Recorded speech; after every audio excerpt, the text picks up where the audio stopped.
Okay students, now will come to crop protection improvement. Please आप ध्यान देंगे, crop protection improvement.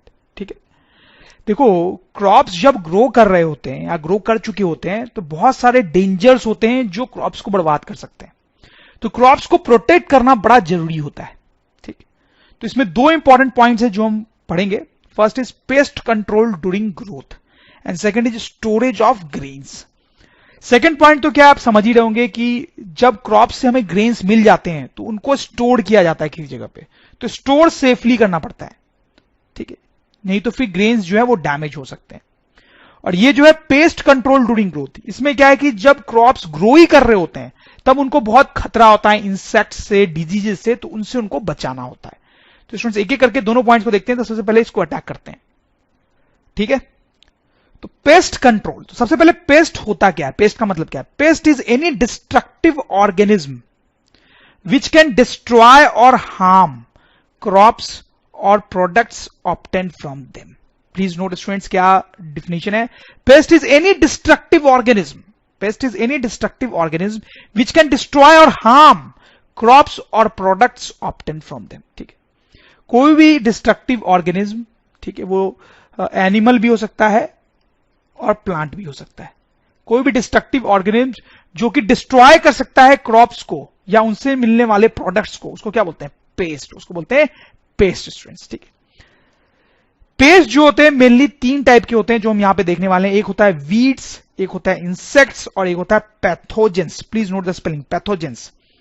ठीक है, वीड्स, इंसेक्ट्स एंड पैथोजेंस। ठीक है, तो पेस्ट है क्या ये आप समझ चुके हैं, कोई भी डिस्ट्रक्टिव ऑर्गेनिज्म जो क्रॉप को हार्म पहुंचा सकता है या उससे मिलने वाले प्रोडक्ट्स को हार्म पहुंचा सकता है। अब पेस्ट तीन तरीके के हो गए, वीड्स, इंसेक्ट्स एंड पैथोजेंस। अब इन तीनों को एक एक करके देखेंगे। तो फर्स्ट ऑफ ऑल वीड्स क्या होते हैं? वीड्स क्या होते हैं? देखो, weeds are unwanted plants in the cultivated field. जैसे आप स्टूडेंट्स इस फोटोग्राफ में देखो, ये जो आपको क्रॉप्स दिख रहे हैं वो कल्टीवेट किए गए, लेकिन बीच बीच में आपको ये सब दिख रहा है, ये वीड्स है। ये ऐसे प्लांट्स हैं जो फार्मर ने नहीं लगाए, ये अपने आप से उग गए हैं यहां पर। ठीक है, ये अनवांटेड है, इनको वीड्स बोलते हैं, इनकी कोई जरूरत नहीं है यहां पे। फिर आप देख सकते हो यहां पर ये सब जो प्लांट्स हैं वो फार्मर लगाए हैं, उससे हमें कुछ यूजफुल मिलने वाला है, लेकिन बीच बीच में ये लंबे लंबे से प्लांट्स जो है वो ग्रो कर गए हैं अपने आप। तो इनको क्या बोलते हैं? वीड्स। इनका कोई काम नहीं है, इससे हमें कुछ यूजफुल सब्सटेंस नहीं मिलने वाला है। तो weeds are unwanted plants in the cultivated field. जैसे कुछ एग्जांपल्स हैं वीड्स के, मतलब ये जो फालतू के बेकार के क्रॉप्स ग्रो हो गए हैं यहां पे, प्लांट्स ग्रो हो गए हैं, उनका कुछ नाम भी होता है। Xanthium, Parthenium, Cyperus rotundus. These are some names of plants which are actually weeds, जो अपने आप ग्रो कर जाते हैं एग्रीकल्चर लैंड में। अब उनसे प्रॉब्लम क्या होती है? इन वीड से क्या प्रॉब्लम है हमें? अगर ये ग्रो कर गए तो क्या हमारा ले रहे हैं वो, क्या डिसएडवांटेज है उसका?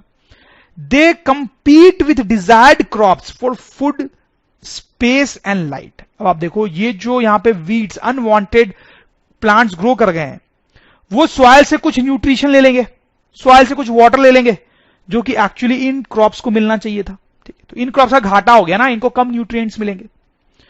They compete with desired crops for food, space and light.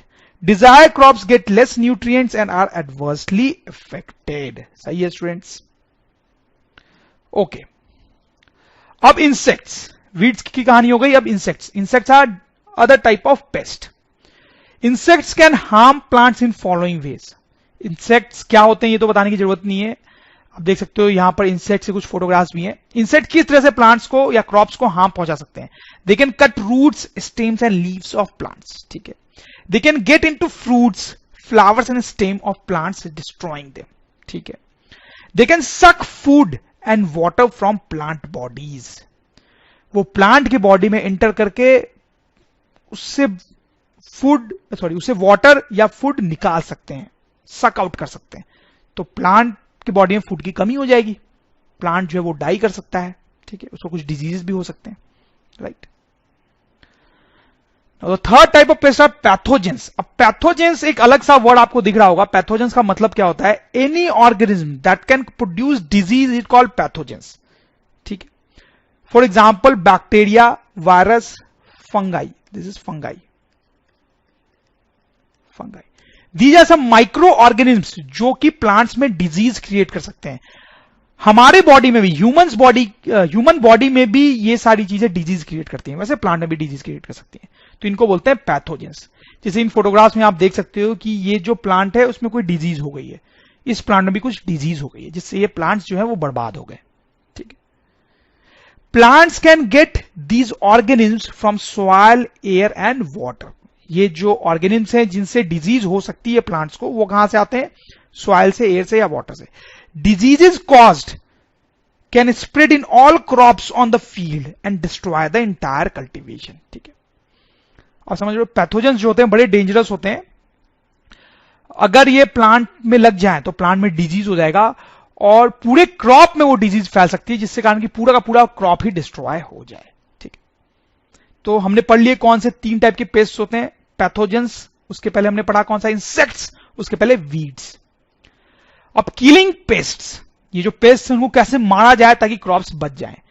Pesticides are spread on plants, these are toxic chemicals. आप देखो यहां पे पेस्टिसाइड स्प्रेड किए जा रहे हैं, यहां पे भी पेस्टिसाइड स्प्रेड किए जा रहे हैं, यहां पे हेलीकॉप्टर के हेल्प से पेस्टिसाइड जो है वो स्प्रेड किया जा रहा है क्रॉप से, जिससे कि डिफरेंट टाइप के जो मैंने आपको पेस्ट बताए वो मर जाते हैं। पेस्टिसाइड्स भी कई तरीके के होते हैं स्टूडेंट्स, आप देखें। हर्बिसाइड्स वैसे पेस्टिसाइड्स होते हैं जो वीड्स को किल करते हैं, मतलब अनवांटेड प्लांट्स को किल कर सकते हैं, हर्बिसाइड्स। इंसेक्टिसाइड्स जो हैं वो ऐसे पेस्टिसाइड्स हैं जो इंसेक्ट्स को किल करते हैं, आप समझ रहे होंगे। फंगिसाइड्स वैसे पेस्टिसाइड्स हैं जो फंगी को किल करते हैं। पता नहीं फंगाई की स्पेलिंग में बार बार गलत क्यों लिख रहा हूं, फंगाई को किल करते हैं। ठीक है, ऐसे स्टूडेंट्स ये जो पेस्टिसाइड्स हम यूज कर रहे हैं वो बड़े यूजफुल हैं। क्यों यूजफुल है? क्योंकि उनसे पेस्ट जो हैं वो मर जाते हैं, तो हमारे क्रॉप्स को हार्म नहीं पहुंचता है। लेकिन क्योंकि ये पेस्टिसाइड्स केमिकल होते हैं, देखो दीज आर टॉक्सिक केमिकल्स, तो इन पेस्टिसाइड्स का कुछ हार्मफुल इफेक्ट्स भी होते हैं, डिसएडवांटेजेस भी होते हैं। वो क्या होते हैं वो भी हमें पता होने चाहिए। डिसएडवांटेजेस ऑफ यूजिंग पेस्टिसाइड्स, पहले तो पॉल्यूशन, इनके कारण पॉल्यूशन हो सकता है। कैसे पॉल्यूशन हो सकता है? आप देखो ये जो पेस्टिसाइड्स आपने यहां क्रॉप में डाला, ठीक है, अगर आप इरिगेशन करोगे, पानी डालोगे, तो अगर आपने ज्यादा पानी डाल दिया तो क्या होगा? वो पानी जब बह के बाहर जाएगा, वो पानी जब बह के बाहर जाएगा तो उसके साथ कुछ पेस्टिसाइड्स भी चले जाएंगे डिसॉल्व होके। ठीक है, ठीक है, तो इस पानी में पेस्टिसाइड डिसॉल्व होगा। अब ये जो वाटर है वो मान लो रिवर या लेक में जाके डंप होगा। ठीक है, तो ये पेस्टिसाइड उस रिवर के वाटर में मिल जाएगा तो वाटर पोल्यूशन होगा। ठीक है, तो पेस्टिसाइड यूज करने का एक मेजर डिसएडवांटेज होता है पोल्यूशन। ठीक है, toxic to many useful plants and animals. अब ये जो पेस्टिसाइड्स हैं वो कई सारे प्लांट्स को भी हार्म पहुंचा सकते हैं। ठीक है, समझ रहे हैं आप बात मेरी? ठीक है, तो अब देखेंगे वीड कंट्रोल। तो स्टूडेंट्स ऐसे तो हमने देखा कि वीड्स को मारने के लिए हम पेस्टिसाइड्स का यूज कर सकते हैं। कौन से पेस्टिसाइड्स? हर्बिसाइड्स बोलते हैं उनको, हर्बिसाइड्स। लेकिन क्योंकि इन हर्बिसाइड्स या पेस्टिसाइड्स का अपना डिसएडवांटेज भी है, तो बेस्ट तो यही होता है कि हम कुछ ऐसा करें कि वीड्स लगे ही नहीं हमारे फील्ड में। ठीक है, ताकि उनको मारने की जरूरत ही नहीं पड़े। Weed control involves precautionary measures to avoid weed growth. ठीक है, weed control involves precautionary measures to avoid weed growth. ऐसा कुछ करना है कि वीड की ग्रोथ हो ही नहीं, ताकि हमें हर्बिसाइड्स यूज ही नहीं करना पड़े उनको मारने के लिए। ठीक है, तो उसके लिए क्या क्या कर सकते हैं? First, manual removal of weeds. जैसे कि आप इस फोटोग्राफ में देख सकते हो कि कोई वीड अगर ग्रो कर रहा है तो उसको आप मैनुअली जाके रिमूव कर दो, हालांकि ये टीडियस टास्क है। सीड बेड प्रिपरेशन, प्लीज आप ध्यान दें क्या है इसका मतलब। फील्ड्स आर प्लॉड डीप, जैसा आप देख सकते हो बहुत डीपली फील्ड्स को प्लॉ किया जा रहा है। दस weed seeds come on top and germinate in few days. उससे क्या होगा कि अगर वीड्स के कुछ सीड्स अंदर दबे हुए थे तो वो बाहर आ जाएंगे और बाहर आके वो जर्मिनेट हो पाएंगे आराम से। ठीक है, now they can be removed before planting actual crops. आप समझ लो क्या करते हैं? ठीक, मान लो आपने ज्यादा प्लॉ नहीं किया और सीधे क्रॉप्स ग्रो कर दिया, तो क्या होगा? धीरे धीरे जो वीड्स के सीड्स हैं वो वीड्स में कन्वर्ट हो जाएंगे। तो हम इस तरह से प्लॉ कर देते हैं। प्लॉ करने से अगर हम बहुत डीपली प्लॉ कर रहे हैं तो अंदर दबे हुए जो सीड्स होंगे वीड्स के वो बाहर आके जर्मिनेट हो जाएंगे कुछ दिनों में। फिर हम उसको उखाड़ डालेंगे और उसके बाद एक्चुअल क्रॉप्स डालेंगे। वही लिखा हुआ यहां पे, फील्ड्स आर प्लॉट डीप, दस weed seeds come on top and germinate in few days, now they can be removed before planting actual crops. तो इस तरह से वीड्स की समस्या खत्म हो जाएगी। क्रॉप रोटेशन, क्रॉप रोटेशन के हेल्प से वीड्स को कंट्रोल किया जा सकता है। Some crops destroy weeds in fields, some crops destroy weeds in fields, कुछ ऐसे क्रॉप्स होते हैं जिनको लगाने से वीड्स अपने आप ही मर जाते हैं। Such crops are included in crop rotation. तो जब हम क्रॉप रोटेशन कर रहे हैं कि एक के बाद दूसरा, दूसरे के बाद तीसरा, तीसरे के बाद चौथा क्रॉप, तो उसमें से कोई ना कोई क्रॉप ऐसा लगा दें जो वीड्स को मारता हो, वीड्स को मारता हो। समझ रहे हैं आप? Then see this, proper sowing time. देखो क्या होता है कि किसी पर्टिकुलर टाइम पे आप क्रॉप लगाओगे ना, तो उसमें वीड्स लगने के चांसेस कम होते हैं। किसी पर्टिकुलर टाइम में अगर क्रॉप को लगाओगे तो उस टाइम पे उसमें वीड्स लगने के चांसेस कम होते हैं। तो हमें कोशिश करनी चाहिए कि उसी टाइम पे लगाया जाए, उसी सीजन में क्रॉप्स को लगाया जाए, उसी वेदर में क्रॉप्स को लगाया जाए। वही लिखा गया, proper sowing time. Warm and humid climate not favourable, warm और ह्यूमिड क्लाइमेट में वीड्स के ग्रो होने के चांसेस ज्यादा होते हैं। ठीक है। इंटरक्रॉपिंग, इंटरक्रॉपिंग क्या होता है स्टूडेंट्स, हमने पढ़ा है, इसके हेल्प से भी वीड्स को कंट्रोल किया जा सकता है। होता क्या है कि इंटरक्रॉपिंग में आप कई सारे क्रॉप्स लगाते हो, तो ये जो क्रॉप है ये कुछ न्यूट्रिएंट्स ले रहा होगा, फिर ये जो क्रॉप है ये भी कुछ डिफरेंट टाइप के न्यूट्रिएंट्स ले रहा होगा, तो ज्यादा न्यूट्रिएंट्स बचे ही नहीं जिनके हेल्प से वीड ग्रो कर सके। जो वीड ग्रो करता है उसको भी न्यूट्रिएंट्स की जरूरत होती है, लेकिन हमने कई टाइप के क्रॉप्स ऑलरेडी लगा दिए हैं, तो वो सब मिलके ऑलरेडी सारे न्यूट्रिएंट्स ले रहे हैं, तो कोई न्यूट्रिएंट बचा ही नहीं ज्यादा जिसके हेल्प से वीड ग्रो कर सके। आप समझ रहे हो मेरी बात? Due to presence of multiple crops, environmental resources are used more efficiently in intercropping. ठीक है। Thus, very little resources are left for growing of weeds, for growing of weeds. ठीक है, समझ रहे हैं मेरी बात? तो स्टूडेंट्स, अब हम रिपीट कर लेते कि अपन यहां पे क्या पढ़ रहे थे कि वीड्स को कैसे कंट्रोल किया जा सकता है उनको ग्रो करने से। एक तो उनको मैनुअली रिमूव कर दिया जाए जब वो छोटे हो, दूसरा प्रॉपर सीड बेड प्रिपरेशन। ठीक है, ब्लॉक करके प्रॉपर अगर हम प्रिपरेशन करें तो वीड्स की ग्रोथ को रोका जा सकता है। क्रॉप रोटेशन, क्रॉप रोटेशन से कैसे हेल्प मिलती है वो भी हमने देखा है। ठीक है, कि रोटेट करते टाइम कोई ऐसा क्रॉप लगाएं जो वीड को डिस्ट्रॉय कर देता हो। फिर हमने देखा प्रॉपर शोइंग टाइम, कोई ऐसे सीजन और वेदर होते हैं जिनमें आप क्रॉप्स को लगाओ तो उसमें वीड्स कम पैदा होंगे। इंटरक्रॉपिंग से भी वीड्स की प्रॉब्लम को सॉल्व करने में बहुत हेल्प मिलती है। राइट, तो ये हमने देखा वीड्स कंट्रोल के बारे में। ओके स्टूडेंट्स, अब हम सेकंड पॉइंट पे आते हैं, स्टोरेज ऑफ ग्रेन्स। जब क्रॉप्स ग्रो हो चुके हैं, उनसे हमें ग्रेन्स भी मिल चुका है, तो उन ग्रेन्स को फाइनली हमें कहीं पर स्टोर करना होता है। ठीक है, फिर वो ग्रेन्स जो है वो मार्केट में जाते हैं, वहां पे बेचे जाते हैं। तो ये जब स्टोर किया जा रहा है तो वो भी बड़ा क्रिटिकल फेज होता है। यहां पर भी इन ग्रेन्स को बहुत डैमेज हो सकता है, उस डैमेज से बचाना बहुत जरूरी होता है। दो तरीके के मेनली डैमेज हो सकते हैं, एक बायोटिक प्रॉब्लम्स, एक एबायोटिक प्रॉब्लम्स। बायोटिक प्रॉब्लम्स का मतलब होता है problems due to living beings, problems due to living beings. Biotic word का मतलब ही होता है लिविंग बीइंग्स। ठीक है, तो लिविंग बीइंग के कारण कुछ प्रॉब्लम्स हो सकते हैं, और एबायोटिक प्रॉब्लम्स मतलब नॉन लिविंग थिंग्स के कारण भी प्रॉब्लम्स हो सकते हैं। बायोटिक प्रॉब्लम्स कैसे हो सकते हैं? इंसेक्ट्स, कुछ इंसेक्ट्स अगर यहां पे लग जाएं तो वो ग्रेन्स को खा लेंगे। बर्ड्स, अगर कुछ बर्ड्स घुस जाएं तो वो भी ग्रेन्स को खा सकती हैं। वैसे माइट्स, बैक्टीरिया, फंगाई, ये सब लग जाएं तो ग्रेन्स को डैमेज कर सकते हैं। ठीक है, ठीक है, तो ये सब हो गए लिविंग बीइंग्स, लिविंग बीइंग्स। तो ये थे बायोटिक प्रॉब्लम्स। एबायोटिक प्रॉब्लम्स में देखो क्या हो सकता है, मॉइस्चर, इनएप्रोप्रिएट टेम्परेचर। मान लो बहुत ज्यादा गर्मी है अंदर, ठीक है, उतनी हाई टेम्परेचर को ये ग्रेन्स टॉलरेट नहीं कर पा रहे हैं तो खराब हो जाएंगे। ठीक है, बहुत ज्यादा ठंड है तो भी ऐसी प्रॉब्लम हो सकती है। मॉइस्चर, अंदर बहुत ज्यादा मॉइस्चर है, ठीक है, वाटर लॉगिंग हो जाए या पानी जम जाए, तो उन सब चीजों से ग्रेन्स जो है वो बर्बाद हो सकते हैं। ठीक है, तो ये दो प्रॉब्लम्स हमने देखे, दो टाइप की, बायोटिक और एबायोटिक। तो उन प्रॉब्लम्स का क्या क्या इफेक्ट हो सकता है वो थोड़ा सा देखेंगे शॉर्ट में, हालांकि बहुत सिंपल सी बात है। तो क्वालिटी डिग्रेडेशन, ऑब्वियसली जो भी प्रोडक्ट्स हैं या ग्रेन्स हैं उनकी क्वालिटी खराब हो सकती है। लॉस इन वेट, ठीक है, उनका वेट कम हो सकता है, ठीक है। चेंज इन कलर, उनका कलर चेंज हो सकता है। लॉस इन जर्मिनेबिलिटी, लॉस इन जर्मिनेबिलिटी, ये जर्मिनेबिलिटी वर्ड का मतलब शायद आपको हो सकता है नहीं समझ में आओ। तो जैसे मान लो ये क्या है, ये आप देख सकते हो, दिस इज कॉल्ड चना, राइट।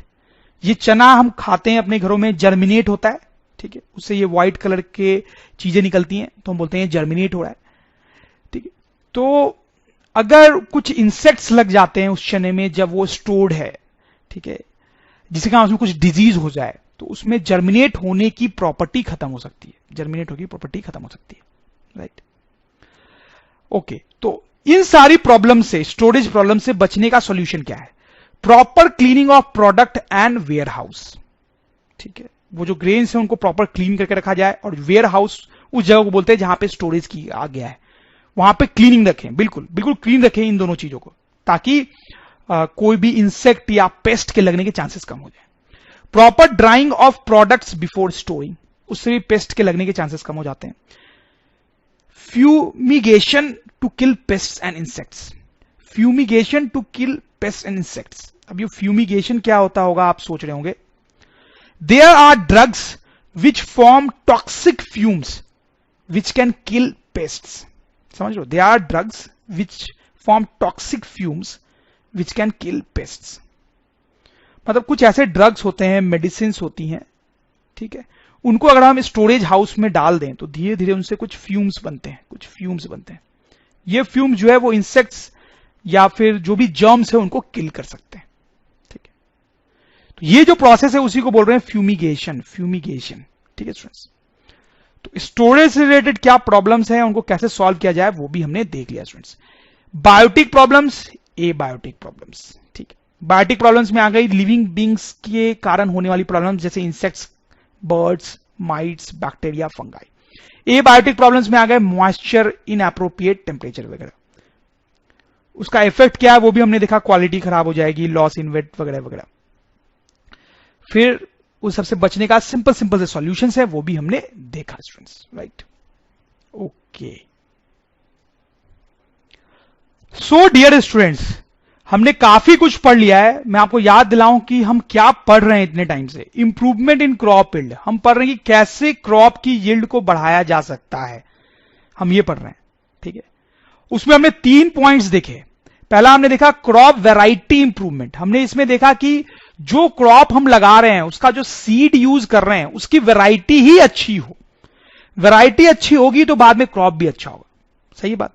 उसमें हमने 3 पॉइंट्स देखे थे स्टूडेंट्स। कौन कौन से 3 पॉइंट्स देखे थे मैं आपको याद दिलाऊं कि एक हेल्दी सीड्स का यूज किया जाए। पहला तो यह था स्ट्रेट अवे कि हेल्दी सीड्स का यूज किया जाए, ठीक।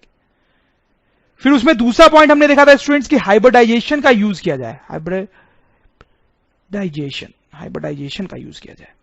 तीसरा हमने देखा था कि जेनेटिक इंप्रूवमेंट का यूज किया जाए, जेनेटिक इंप्रूवमेंट। याद आ रहा है स्टूडेंट्स कि अगर हम हेल्दी सीड्स यूज करेंगे तो ऑब्वियसली क्रॉप अच्छा होगा। हाइब्रिडाइजेशन और जेनेटिक इंप्रूवमेंट से हम नए टाइप के सीड्स बनाते हैं जिनके पास अच्छी अच्छी प्रॉपर्टीज होती हैं, ठीक है। तो ये 3 मेथड्स हमने पढ़े जिससे क्रॉप वैरायटी को इंप्रूव किया जा सकता है, ठीक है। फिर हमने देखा कि क्रॉप प्रोडक्शन को कैसे इंप्रूव किया जाए। क्रॉप प्रोडक्शन को इंप्रूव करने में हमने कई सारे पॉइंट्स देखे कि एक तो न्यूट्रिशन को सही से मैनेज करना होता है। फिर हमने देखा था कि इरिगेशन को सही से मैनेज करना होता है।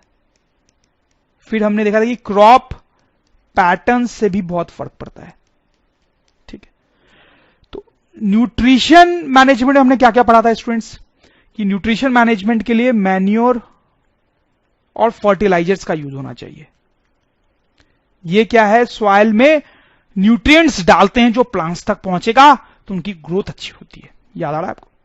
फिर मैन्योर में भी 3 तरह के मैन्योर होते हैं, मैंने आपको बताया था। एक होता है कॉम्पोस्ट, एक होता है वर्मी कंपोस्ट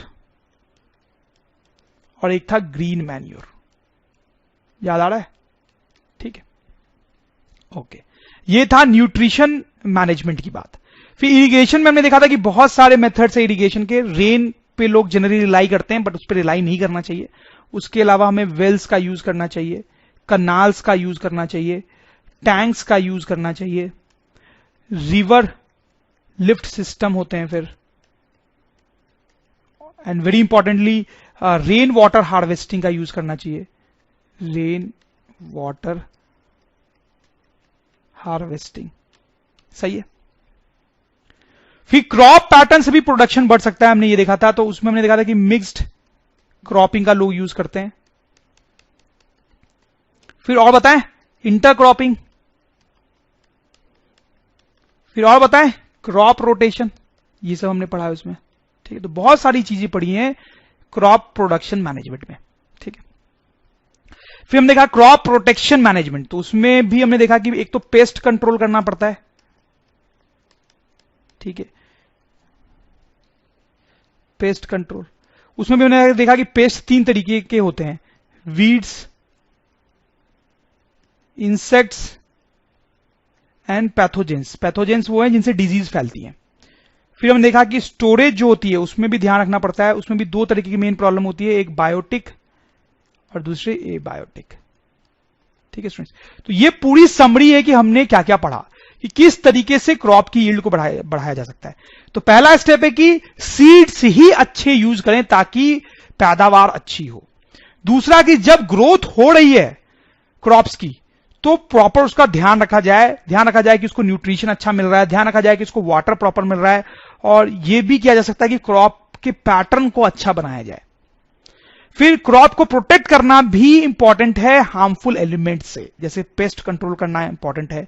जब स्टोर कर रहे हैं क्रॉप को तो भी उसका ख्याल रखना इंपॉर्टेंट है कि वो डैमेज ना हो जाए, ग्रेन्स जो हैं या जो भी प्रोडक्ट्स हैं जो हमें क्रॉप से मिले वो डैमेज ना हो जाए। तो स्टूडेंट्स, हमने एग्रीकल्चर के बारे में बहुत कुछ देखा। अब हमें देखना है ऑर्गेनिक फार्मिंग क्या होती है। ये एक नया कॉन्सेप्ट है, एक मॉडर्न कॉन्सेप्ट है ऑर्गेनिक फार्मिंग। देखें, use of fertilisers and pesticides have their own disadvantage. इस बारे में हम थोड़ा सा बात कर भी चुके हैं स्टूडेंट्स कि जो फर्टिलाइजर्स और पेस्टिसाइड्स हैं बहुत यूजफुल तो जरूर होते हैं, बहुत फायदेमंद होते हैं, लेकिन अगर उनको बहुत ज्यादा और लॉन्ग टाइम तक यूज किया जाए तो उनके बहुत सारे डिसएडवांटेजेस भी होते हैं। क्या? एक तो उनसे पॉल्यूशन क्रिएट होता है। कैसे क्रिएट होता है मैंने आपको बताया, damage soil fertility in long run, ठीक है। ग्रेन्स, फ्रूट्स, वेजिटेबल्स ऑब्टेन्ड में contain harmful chemicals in small quantity. कहने का मतलब स्टूडेंट्स कि अगर बहुत ज्यादा फर्टिलाइजर्स और पेस्टिसाइड्स का यूज किया गया है तो अब प्लांट से जो हमें ग्रेन्स मिलेंगे या फ्रूट्स मिलेंगे या वेजिटेबल्स मिलेंगे, अब सोच के देखो, उनमें भी थोड़े से केमिकल्स प्रेजेंट होंगे। कहां से आए होंगे वो केमिकल्स? इनमें जो फर्टिलाइजर्स और पेस्टिसाइड्स हमने यूज किए हैं उनमें बहुत सारे केमिकल्स होते हैं, तो वो कुछ केमिकल्स जो हैं वो ग्रेन्स में, फ्रूट्स में और वेजिटेबल्स में भी पहुंच जाते हैं। और स्टूडेंट्स, आप सोचो कि अगर इन वेजिटेबल्स और फ्रूट्स को जब हम खाएंगे तो वो केमिकल्स हमारी बॉडी के अंदर जाता है और हमें हार्म पहुंचा सकता है। This is one very big disadvantage of using lot of fertilisers and pesticides. आप समझ रहे हो मेरी बात? तो स्टूडेंट्स, इसी प्रॉब्लम को सॉल्व करने के लिए ऑर्गेनिक फार्मिंग का कॉन्सेप्ट यूज किया जाता है। देखिए आप, organic farming is farming system with no or very little use of chemicals like fertilisers and pesticides, ठीक है। ये मॉडर्न स्टाइल है फार्मिंग का जिसमें केमिकल्स का मतलब फर्टिलाइजर्स और पेस्टिसाइड्स का कम से कम या बिल्कुल भी ना के बराबर इस्तेमाल किया जाता है और फिर भी बहुत अच्छी एग्रीकल्चरल यील्ड ऑब्टेन की जाती है, ठीक है। तो स्टूडेंट्स, आप सोच रहे होंगे कि आप जब फर्टिलाइजर्स का यूज कर ही नहीं रहे हैं तो न्यूट्रिएंट्स कहां से मिलेंगे, पेस्टिसाइड्स का यूज कर ही नहीं रहे हैं तो फिर पेस्ट्स मरेंगे कैसे? तो कैसे ऑर्गेनिक फार्मिंग अच्छे से की जाती होगी? तो हम देखते हैं जरा स्टूडेंट्स क्या क्या इंपॉर्टेंट पॉइंट्स होते हैं ऑर्गेनिक फार्मिंग के। Use of manure. मैन्योर क्या होता है आपने देखा है, उसमें कोई केमिकल्स भी नहीं होते हैं तो उनको तो अच्छे से यूज किया ही जाता है, ठीक है। लेकिन मैन्योर्स की ये प्रॉब्लम होती है ना कि वो ज्यादा न्यूट्रिएंट सप्लाई नहीं करते हैं, ठीक है। इसीलिए तो फर्टिलाइजर्स यूज करना पड़ता है, ठीक। लेकिन यहां पे नहीं करते हैं फर्टिलाइजर का ज्यादा यूज। मैन्योर को एक तो अच्छे से यूज करते हैं, दूसरा यूज ऑफ बायो फर्टिलाइजर्स। अच्छा, अब देखो, जो फर्टिलाइजर्स होते हैं नॉर्मल उसमें केमिकल्स होते हैं, वो यूज नहीं करते हैं, कुछ अलग टाइप के फर्टिलाइजर्स यूज करते हैं जिनको हम बायो फर्टिलाइजर्स बोल रहे हैं। अब ये बायो फर्टिलाइजर्स क्या होते हैं? Blue green algae organism. आप ये फोटोग्राफ देखो, ये ब्लू ग्रीन एल्गी है, ये एक ऑर्गेनिज्म है, ऑर्गेनिज्म, ठीक है। इसको एज अ फर्टिलाइजर सॉइल में यूज किया जाता है। ये क्या काम करता है स्टूडेंट्स? इसमें कोई केमिकल नहीं होता है, इसमें कोई केमिकल नहीं होता है, ये तो एक ऑर्गेनिज्म है, इसमें कोई केमिकल नहीं है। ये कैसे काम करता है? देखो, ये है हमारा ग्राउंड स्टूडेंट्स, ये है सॉइल, ठीक है। सॉइल के ऊपर जो एटमॉस्फेयर है उसमें नाइट्रोजन होता है ना, नाइट्रोजन। तो जब इस ऑर्गेनिज्म को हम फर्टिलाइजर की तरफ यूज करते हैं तो ये कुछ ऐसा काम करता है जिससे एटमॉस्फेयर का नाइट्रोजन सॉइल में आता है, एटमॉस्फेयर का नाइट्रोजन सॉइल में आता है, ठीक है। तो उससे सॉइल की फर्टिलिटी बढ़ जाती है, सॉइल की फर्टिलिटी बढ़ जाती है। जो नॉर्मल हम फर्टिलाइजर्स यूज कर रहे थे उसमें ऐसे केमिकल्स होते हैं जो सॉइल में नाइट्रोजन का अमाउंट बढ़ाते हैं। यहां पर हम क्या कर रहे हैं? ब्लू ग्रीन एल्गी यूज कर रहे हैं, जो कि एक ऑर्गेनिज्म है, उसमें कोई केमिकल नहीं है। वो एटमॉस्फेयर में प्रेजेंट नाइट्रोजन को सॉइल में लाता है, ठीक है। तो देखिए लिखा गया है, they fix nitrogen from atmosphere to soil, ठीक है। तो आप समझ सकते हैं कि बायो फर्टिलाइजर्स बहुत ही अच्छी चीज होती है, बिना केमिकल्स के वो काम हो जाता है जो फर्टिलाइजर्स करते हैं, ठीक है। देन यूज ऑफ बायोपेस्टिसाइड्स, वैसे ही बायोपेस्टिसाइड्स का यूज किया जाता है।